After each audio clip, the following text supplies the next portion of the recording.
We Need to Talk, professional women discussing topics ranging from career advancement down to sex and relationships. Finally, a look into the minds of women that we can all be proud of. Be sure to watch We Need to Talk on HeSpeaksSoWell.com.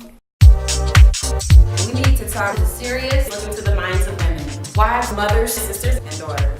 When you get them hood rats, ratchetness, fighting and cheating out of reality TV, and just get real. Wow. I would definitely say it's good to have open and honest communication with your mate. And I would say that because if you're not, then you're going to be looking for it elsewhere. I agree. So you have to, communication is a big thing in a relationship, period. So you have to figure out the way to talk to that person. Everyone is different, so some people take, things in a nice way. Some people you have to figure out the way to get through to them because they don't always listen or don't always hear you or take it the wrong way. So it's definitely a communication thing. But yes, you should talk to your mates about issues in the bedroom. There you go. Size does matter. I disagree. Size does matter. I disagree. Size matter in my book. I disagree. Size matter. I disagree. Size matter. I don't think it was size. What was it? He didn't know how to work. He just didn't know what he was doing. Size don't matter. Yeah, because it's emotional. It has to be an emotional connection. Because people think, the size don't. You got to know what you're doing. I'm with just whatever right. you I have. always say because It doesn't mean the size. So let's talk about it. It's like your girl. It's like your girl from Wait to Exhale. When oh boy. Ooh. And she Right. and that is ridiculous. And that thing is ridiculous. The first introduction. Because that's just exactly what and that's. I have never in life done that. Never in life done Neither that. have I, however. Sex orgasm? Never. I don't say Damn. Or if it's just really not working, you just stop the whole interaction and you perform the oral side of things to make Oral. Stop. Oh. This shit I went there. Yes. People have oral. You just said oral. People have Yes. other things. She don't went. You don't No. have sex? Hell no. You don't? No. Ever put penis I ain't gonna put my lips on into nobody's your penis. orifice? They too big a holes for me to be down there. My mouth on the penis. And that's why the white woman have everything. I think that there's not too much pressure into looking healthy or plastic surgery or anything of that nature. Like for me, I'm a natural person, so I've very rarely you see me with a whole bunch of makeup on my face. But you're talking about like on TV, people are being sold that they're not happy. That's really what it comes down to. Don't be happy with how you look. You can fix this. You can do better. That's what that plastic surgery is selling. That's self-confidence. I think it's just confidence. That's what it boils down I think it's just a temporary fix. Because then nobody's telling me that I need my nose done. Yeah. Nobody's gonna tell me that I need my lips done or I need breasts. bigger high cheekbones or anything. But I mean, ultimately, they don't. From what I've seen, they don't be satisfied after the surgery. I mean, they always find something else that's like, well, maybe they should have tweaked this a little bit, or The what do they call it? Pumping parties, where Botox. Yeah. They do that? yeah, well, no, Pumping it's what? like, Botox, collagen, and well, they're Really? getting. That's crazy. Well, women are getting, their butts done. But At these parties? now you know what? That's but crazy. wait, it gets crazier, and men are having their penises enlarged. Now that's really and crazy. people are dying from this because they're not Yes. certified plastic I have heard surgeons. that. Yes. But the thing is, I didn't people, know it's that. clearly, it's like, people feel like they want to look this way. Now, why? We look in the magazine and all the airbrushing and all the things. I mean, and you have children. They think that that's what it is. They think that that's what people It makes like. them look perfect. It's unreal. It's not realistic. No. So they try to go for something. They try to make something that's. Well, it boils down to the media. You know, the media shapes our mind to believing. Welcome to The You, where we give you an unauthorized, uncensored, uncut look into the wonderful or not so wonderful world of the music business. I'm Jennifer Garcia. On this episode, we'll be talking with Atlantic Records Director of Promotions and Marketing for the Southeast, Cannon Kent. We'll also take you to the street on our Word on the Street segment. We've got a lot in store for you, so stay tuned.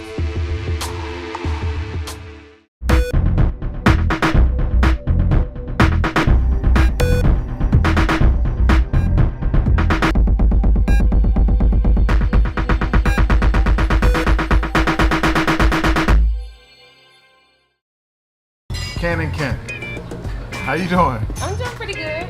Good. So we're sitting here with Cannon Kent, Director of Marketing and Promotions for the South, just the South, Southeast South, for Atlantic Records. Yes, sir. And wonderfully smart person. Oh, thank you. You're welcome. Music has changed. We talked about that a little earlier. Yes. So we were in college, I'm the same school. CAU. So one of the things that changed in music, well, you talked to me about in marketing promotion, what's changed from when you first started to now? How is that even more important, internet and things like that? Well, one of the things is Napster and y'all still in the music, so I'm just playing. But no, I'm not. Our budgets are a lot different than what they were 10 years ago. Right. And that's just from people pirating music and, people just don't buy CDs the way they used to. Now people can go on their phones and buy 2 or 3 songs off of an album instead of buying the entire album. So what does that do for my department? That gives us less money to work with. But in my What's going on? It's your boy, Mr. Rollo. We're live in Atlanta, GA 5 Points to see how people are getting their music. Downloads, iTunes, Pirate Bay, you let us know. But nowadays in time, I either download a few music, but I get a lot of bootlegs. I really bootleg and download, make copies of the music. I load on iTunes or download it from Android. Download free music app. Okay. But if it's like a classic CD, like Ursula Confessions, I'll buy it off of the regular CD. Okay. What have you seen as a record store owner where people are really getting to the music? They do all of the above. I mean, they get it online. Yeah. It's a great tool to listen to stuff, but by and large, most people buy vinyl from us. Okay. A lot of vinyl. And now, vinyl. That's a great topic. I'm glad you brought vinyl up.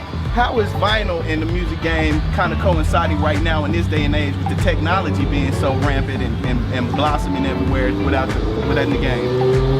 Vinyl, people, it's things cycle. People want a lot of our customers are kids.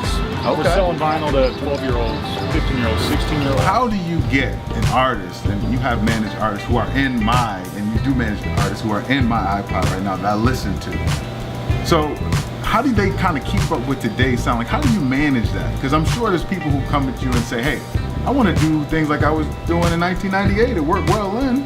Definitely we have to be creative. We have to find new molds to break. We have to find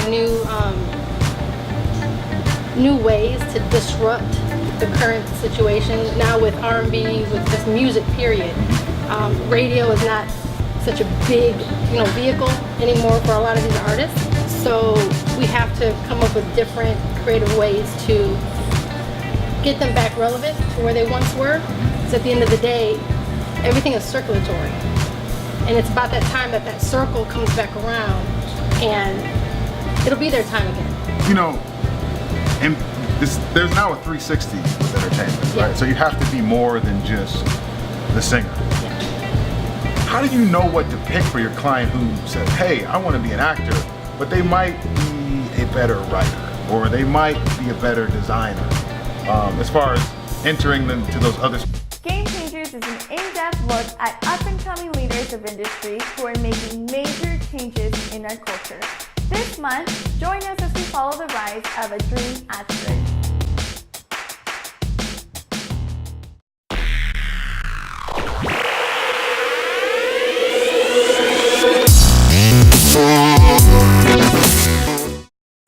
ways that I find my own motivation are going back to the roots as to why I'm doing what I do.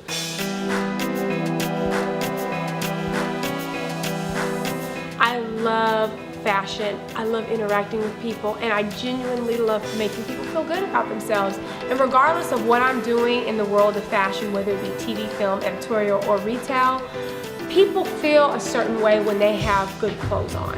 They walk different, they stand different, they pose different, and that to me is much more than a thank you. When I see you stand up and you kind of have a swag about yourself, or your essence is just glorified to the 10th power, it lets me know that I did my job. And so there is no need for a thank you. I could just keep going because I genuinely love it.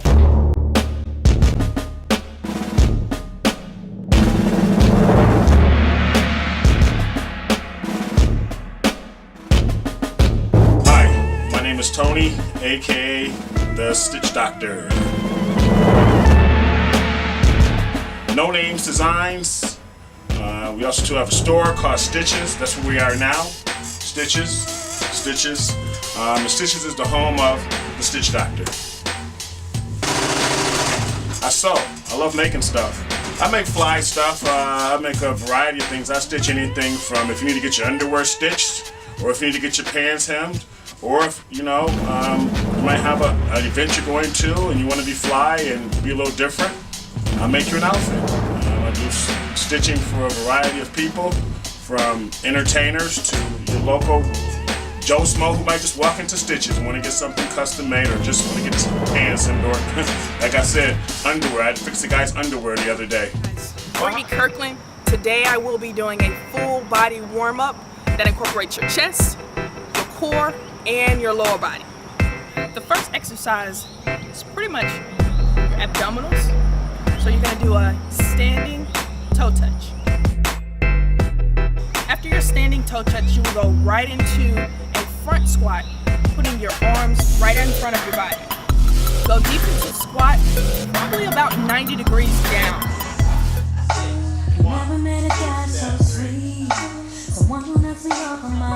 Coming from a dance background, I was a sponge. So I sat back and I watched and I absorbed a lot of different dance styles that I would see and try to mimic. It wasn't heightened until I went away to college. And while in college... The Knot Society is a haberdashery brand, basically here to shake things up. We like to get into bold patterns, exotic colors. We shoot for the non-traditional look. We can go from the ballroom to bachelor parties, your social life, or if you just kick it. We offer a variety of classes. We do one-on-one makeup classes as well as group classes. So women can come in. Most women have tons of stuff in their makeup bag and don't know how to use it. So we tell them to come here, we'll go through your makeup bag, we'll show you how to use it, how to make a smoky eye or a natural eye, and we'll just give you a look, and you'll leave here knowing how to use actually what you have, and also add on some things that we do sell here that you need.